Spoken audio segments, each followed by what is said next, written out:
Hi everyone, it's Kate here again, and today I'm going to do the Jane Austen book tag. Now, I haven't been tagged by anyone just because I'm so new to YouTube, but I really wanted to do this tag just because I like Jane Austen so much, and I think I found some fun books for it, so I'm just going to go ahead and do it, and hopefully no one minds. So the first is Sense and Sensibility, a book with a dynamic sibling relationship. So, what I picked is I Capture the Castle by Dodie Smith. Cassandra and Rose have a really interesting relationship, and throughout this book it's kind of can be tumultuous, but they also grow really close, and they have such a love for each other. So, and they have fun conversations like talking about the Brontes versus Jane Austen, and so this is what I picked for a dynamic sibling relationship. Next is Pride and Prejudice, a book that didn't seem very interesting at first, but after reading it, you found it enjoyable.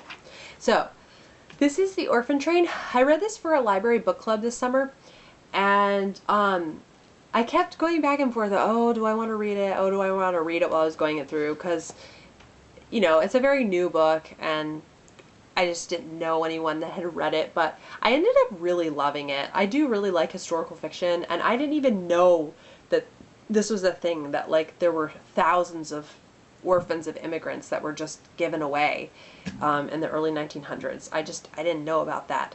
So it was also an interesting piece of history to see.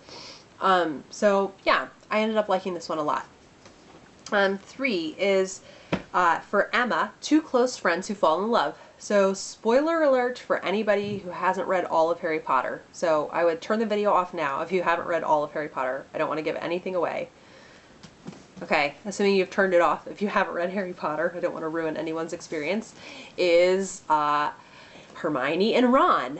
So I really do like Hermione and Ron as a couple, and I think they're so good for each other. They're such opposites, and they really balance each other out, and I was really, really happy when Rowling made that happen. You kind of see, when you have such high emotions and you don't have an outlet, like being a couple in the earlier books, it kind of makes sense that they fight so much, like at the Goblet of Fire, like the ball. So I was really happy when they got together. Next is Mansfield Park. Name a rags to riches story that you love. And this is Great Expectations. I adore this book. It kind of changed my life when I read it.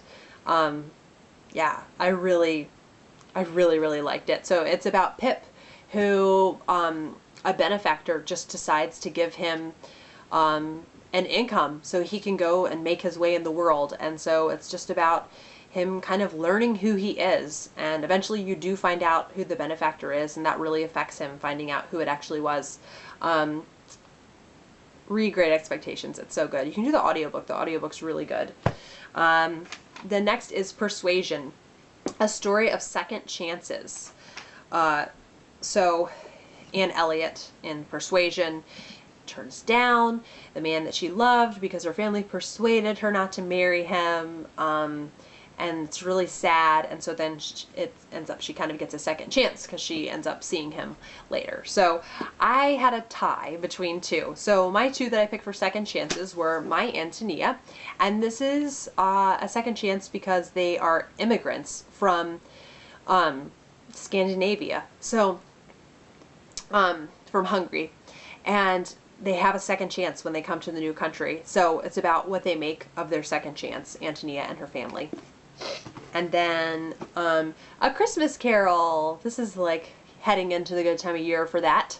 Could not mention A Christmas Carol, so Ebenezer Scrooge gets a second chance after the ghost visits him. The ghosts visit him.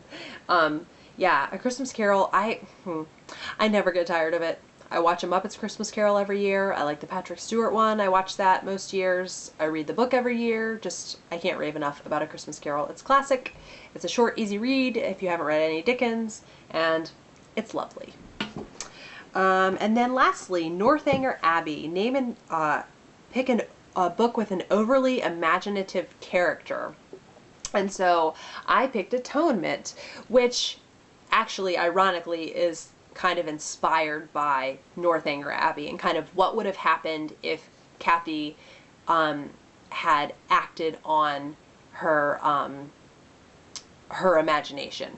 So I loved Atonement so much. I reread it this summer and I loved it even more the second time around. It's not a feel-good book at all, but it's so good and intense, and it's about decisions and consequences and what happens when you tell a lie and how it can affect someone's life forever. This book is so good. It's so good. Like, I kind of feel like crying whenever I talk about it. I can't recommend it enough. So, that is the Jane Austen book tag. I hope you all enjoyed it, and if you have not done it and you want to do it, I tag anyone who wants to do it. And yeah, so I hope you guys enjoyed, and I'll talk to you later. Bye.